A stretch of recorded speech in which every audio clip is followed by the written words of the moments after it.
Zhao lives in Yulin City in Shaanxi Province. Here he shares some photos capturing the Fangshe ceremony taking place in Jia County, located near Yulin City in Shaanxi Province.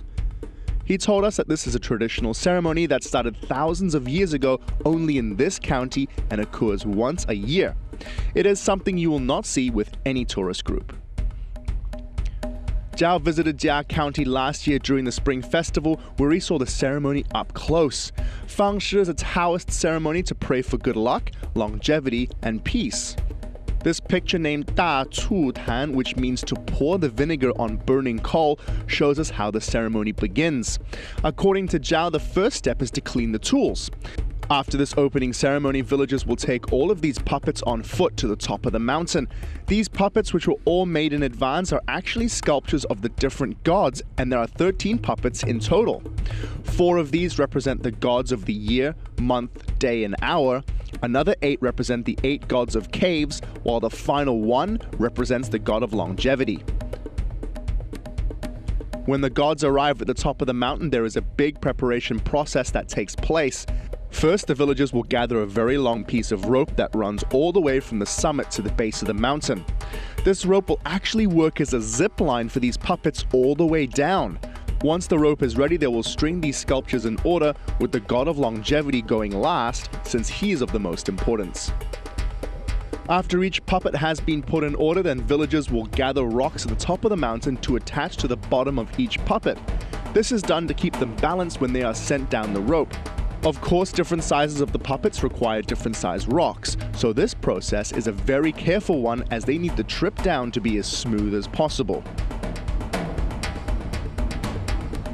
When all the puppets are in line and have been attached with the right weight of rocks, then the people from the top of the mountain will communicate with the people on the bottom by using flags and flares.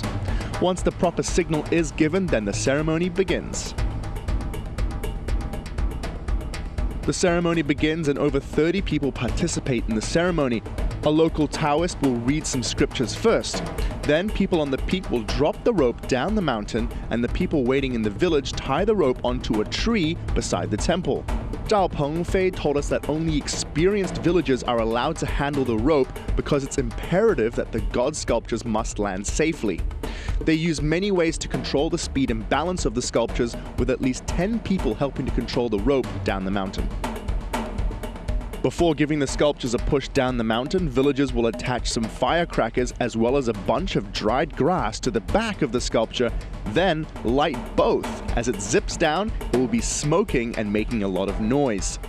Once each one is lit, each person will say a prayer for each sculpture that goes down. This starts the ceremony with a bang and a dreamlike feeling as hundreds of people gather at the temple to watch this important ceremony. After the gods of time and the gods of caves land safely at the village, we then see the highlight of the ceremony, the landing of the god representing longevity.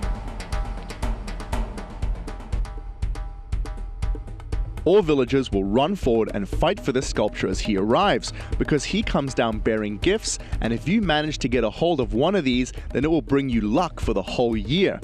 But the greatest asset that everyone is fighting for is this god's beard. If you manage to snag his beard, then it provides luck for your later generations.